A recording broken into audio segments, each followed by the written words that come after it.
Hello बच्चों, let's see the question. A shell fired from a cannon with the velocity v meter per second at an angle of theta with the horizontal direction. At highest point in its path, it explodes into the two pieces of equal mass. One of the piece retraces the path to the cannon and a speed in meter per second of the other piece immediately. तो ये है आपका v metre क्या one of the piece retrace path of the cannon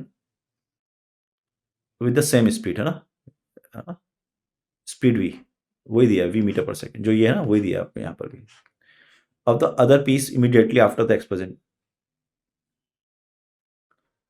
At the highest point, it explodes in two pieces equal. One of the piece retraces path on to the cannon. है ना, with the same path. देखो, अगर path को follow कर रहा है तो वो बात समझ में आती है. ये अपन फिर ये गलत कर दिया अपन ने यहाँ पर. ये ऐसे ही है ना. हमको वी निकालना है किसका, दूसरे वाले का. तो मान लो ये इस तरह से फायर हुआ और हाईएस्ट पॉइंट पे पहुंच गया कैनन. दो इक्वल पार्ट्स में है या अनइक्वल पार्ट है? इक्वल है.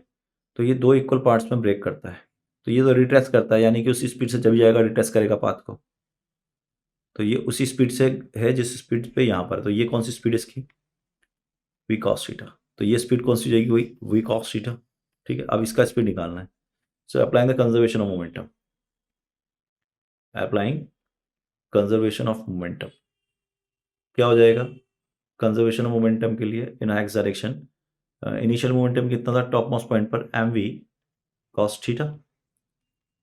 अब हो गया माइनस एम वी, माइनस ले रहा हूँ क्योंकि लेफ्ट में जा रहा है ये वाला, है ना. m/2 लूंगा आधा आधा into cos theta plus m/2 into V dash. तो वी डैश हो जाएगा, वो होगा 3/2 एम वी कॉस थीटा. तो ये m/2 है, तो वी डैश जो जाएगा वो जाएगा 3v cos theta and plus का. So right answer of the question is A. All the best.